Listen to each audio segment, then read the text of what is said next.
एक मिनट में 27 से 28 बार सांस लेने वाला कुत्ता 10 से 12 साल तक जीवित रहता है, जबकि मनुष्य एक मिनट में 14 से 15 सांस लेता है और 80 से 100 साल तक जीवित रहता है। लेकिन एक मिनट में सिर्फ 5 से 6 बार सांस लेने वाला कछुआ 500 से 600 साल तक जीवित रहता है। इससे यह स्पष्ट है कि जो जीव जितनी कम सांस लेगा वो उतना ही अधिक समय तक जीवित रह सकता है।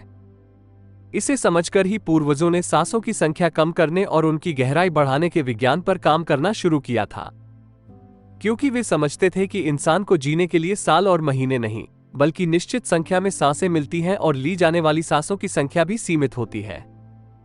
गति कम करके जीवन बढ़ाया जा सकता है, लेकिन सांसों की गति धीमी और लंबी होने की यह गति स्वाभाविक रूप से होनी चाहिए। जब हम सांस लेते हैं तो हवा को हम सीधे 3-4 स्थानों पर ही महसूस करते हैं: गला, दिल, फेफड़ों, पेट और मस्तिष्क में कितनी हवा चली गई इसका हमें पता ही नहीं चलता। कान और आंखों में गई हवा के बारे में हमें कम पता चलता है। श्वसन तंत्र से अंदर गई वायु भी कई प्रकारों में विभाजित हो जाती है जो अलग अलग होते हैं। जब हम फील्ड में जाते हैं और अपना काम करते हैं तो उसका परिणाम अलग ही निकलता है। ये सब इतनी जल्दी हुआ कि हमें इसकी भनक तक नहीं लगी।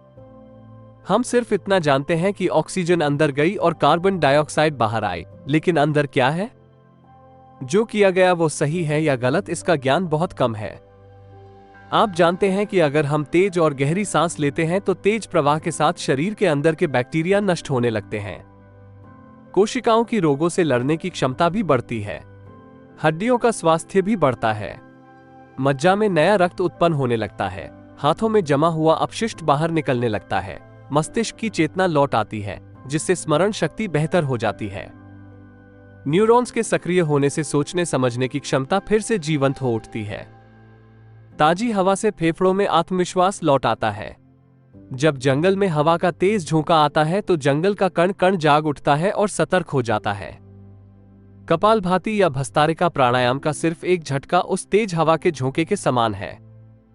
अपने अंदर तूफान लाने की क्षमता बहुत कम लोगों में होती है।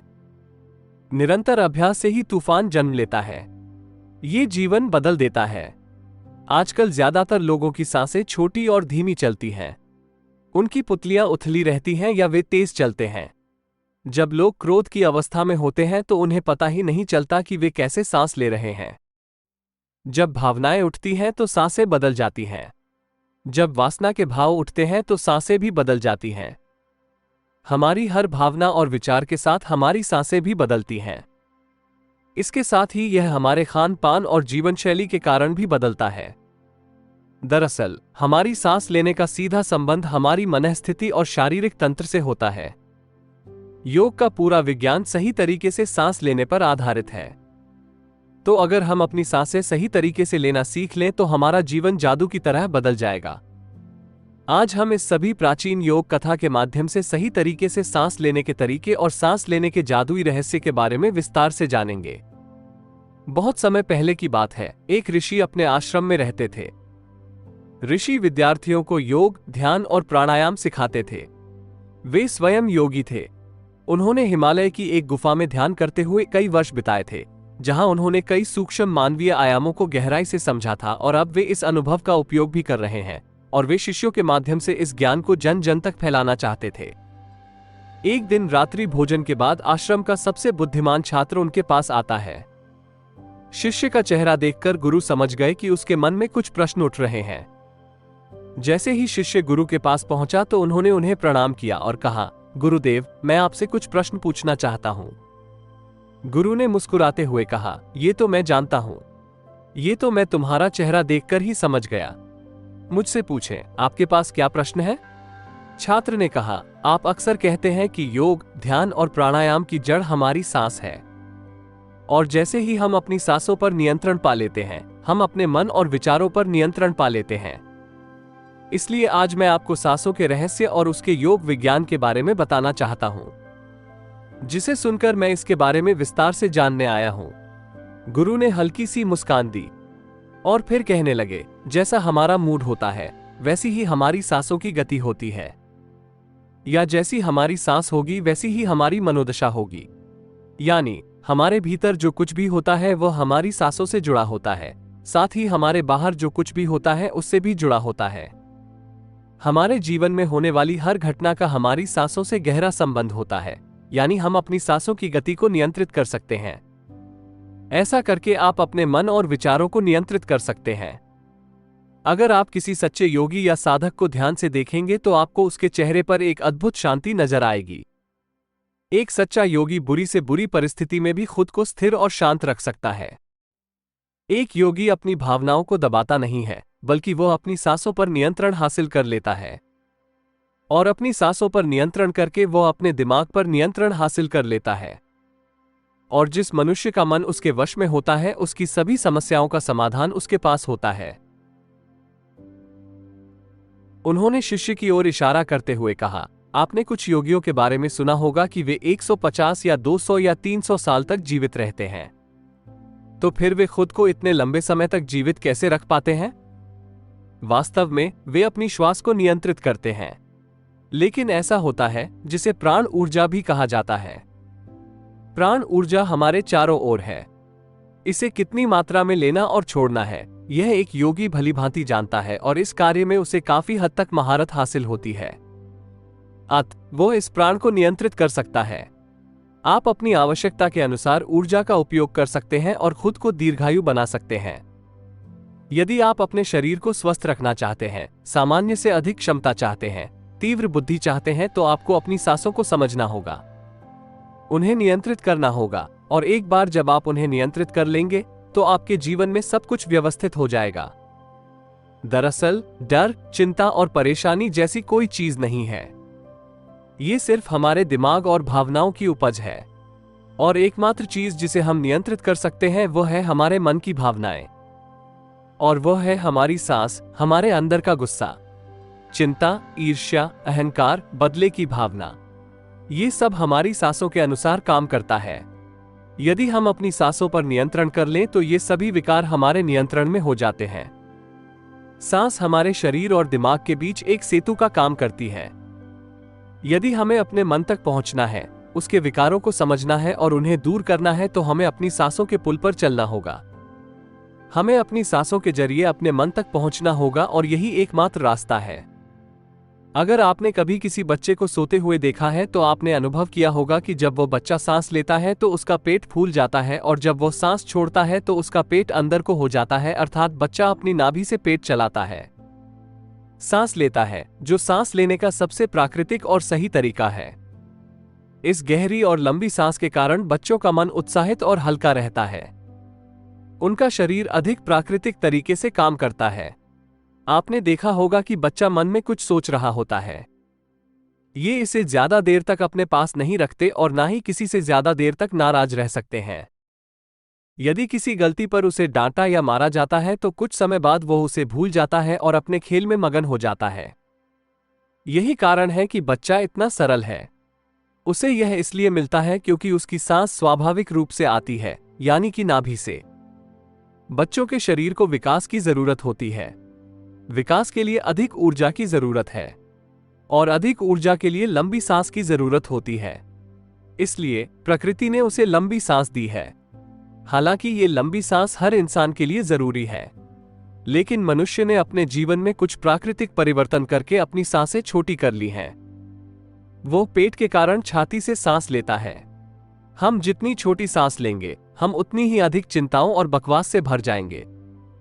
हमारी सांसें जितनी लंबी और गहरी होंगी, हम उतने ही खुश और शांतिपूर्ण रहेंगे। गुरु ने आगे कहा कि एक आदमी 1 मिनट में 14 बार सांस ले सकता है। सांस लेने का सीधा संबंध हमारी मनःस्थिति और हमारे शारीरिक कंपन से है। यदि 1 मिनट में ली गई सांसों की संख्या 11 से नीचे आ जाए तो हमें अपनी सांसों के इर्द गिर्द होने वाली अनेक कंपनियां समझ में आने लगती हैं। यानी जानवरों की आवाज भी हमें स्पष्ट हो जाएगी। आपने सुना होगा कि शेर और बाघ जैसे खूंखार जानवर भी कुछ योगियों के सामने आते ही पालतू बिल्लियों जैसा व्यवहार करने लगते हैं। ऐसा इसलिए जाना जाता है क्योंकि उन योगियों ने अपनी सांसों की संख्या को नियंत्रित कर लिया है। हमने काम करके जानवरों की आवाज, उनकी भावनाओं और कंपन के साथ संवाद स्थापित किया है। यदि 1 मिनट में ली जाने वाली सांसों की संख्या घटाकर 9 कर दी जाए तो हमें यह समझने में आसानी होगी कि पेड़ पौधे क्या काम कर रहे हैं। यदि हमारी श्वास 1 मिनट में 6 से कम हो जाए तो हमारे लिए ये समझना आसान हो जाएगा कि निर्जीव वस्तुएं कैसे काम करती हैं। निर्जीव वस्तुओं के स्पंदन और उनसे संबंधित संसार हमें स्पष्ट होने लगता है। दूसरे शब्दों में कहें तो इससे ब्रह्मांड के स्वरूप को समझा जा सकता है। और ऐसी स्थिति में पहुंचने के बाद कई योगी और ऋषि ब्रह्मांड के रहस्यों और उसमें होने वाली घटनाओं की भविष्यवाणी करते हैं। हमारा शरीर जितना अधिक स्थिर होगा, यदि हम अपने पूरे शरीर को स्थिरता के एक निश्चित स्तर पर रखेंगे तो हम उतनी ही कम सांस लेंगे। लेकिन अगर हम इसे लेते हैं और बहुत तेजी से सांस नहीं लेते हैं तो योग ज्ञान के अनुसार हमारी जागरूकता बढ़ती रहती है। अपनी श्वास पर नियंत्रण करके साधक बहुत से ऐसे कार्य कर सकता है जो एक सामान्य व्यक्ति के जीवन से परे हैं। योग परंपरा में यह भी कहा जाता है कि घंटों तक अपनी सांस रोककर रखने से मनुष्य एक मानवीय आयाम का अनुभव कर सकता है। कई बीमारियां जो घातक हो सकती हैं और जिनका कोई इलाज नहीं है, केवल अपने मन और मस्तिष्क को नियंत्रित करके ही ठीक की जा सकती हैं।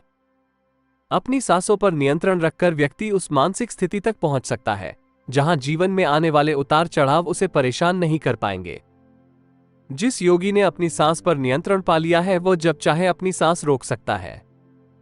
स्वामी राम के अनुसार अगर आप अपनी सांस को समझ लें तो आपके शरीर में होने वाली वो सभी बीमारियां ठीक हो सकती हैं जिनका इलाज आज मेडिकल साइंस करता है और नहीं भी है। इन्हें सांसों के जरिए भी ठीक किया जा सकता है।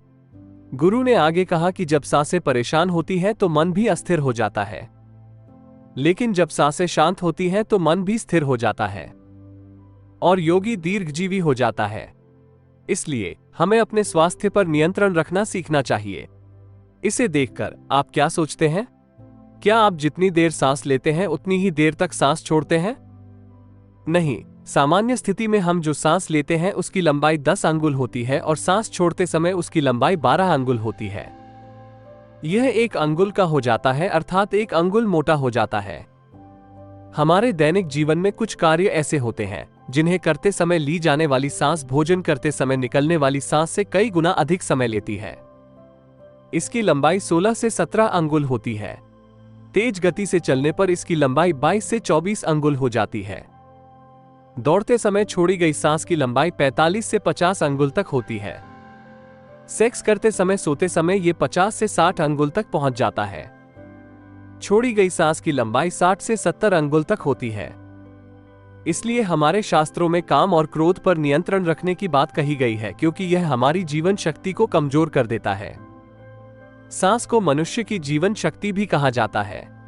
200 साल के एक व्यक्ति से जब उसकी लंबी जिंदगी का राज पूछा गया तो उसने सिर्फ 2 बातें बताईं। पहला, नाभि तक पूरी सांस लेना और दूसरा, रीढ़ की हड्डी को हमेशा सीधा रखना। साधारण सी लगने वाली ये 2 बातें योग और प्राणायाम की दृष्टि से बहुत महत्वपूर्ण हैं। गौरतलब है कि दरअसल शरीर के अंदर जाने वाली सांस की लंबाई कम होती है और बाहर निकलने वाली सांस की लंबाई ज्यादा होती है। यदि बाहर निकलने वाली सांस की जीवन अवधि को किसी तरह से कम कर दिया जाए तो लंबी आयु प्राप्त की जा सकती है।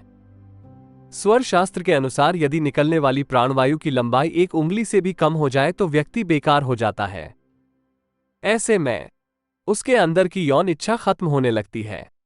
2 अंगुल कम हो तो सुख मिलता है। यदि 3 अंगुलियां कम हो जाएं तो लिखने की शक्ति बढ़ जाती है और 4 अंगुलियां कम होने से बोलने की शक्ति प्राप्त हो सकती है। 5 अंगुलियां कम करने से व्यक्ति दूरदृष्टि प्राप्त कर सकता है। 6 से 7 अंगुल कम करने से साधक को तीव्र गति से चलने की शक्ति प्राप्त हो जाती है। वो कुछ ही क्षणों में एक स्थान पर पहुंच सकता है। व्यक्ति दूसरे स्थान पर पहुंच सकता है, लेकिन ये सोई हुई शक्तियां तभी जागृत होंगी जब मन में इन्हें जगाने का कोई उपाय और इच्छा हो, और मन का स्थूल रूप श्वास है। इसलिए सबसे पहले सांस को नियंत्रित करना होगा। इतना कहकर गुरु ने अपनी बात रोक दी। तो दोस्तों, आपको यह कहानी कैसी लगी? कमेंट सेक्शन में जरूर बताएं, और अगर पसंद आए तो इस चैनल को सब्सक्राइब करना ना भूलें। अगली कहानी में मिलते हैं, तब तक अपना ख्याल रखें।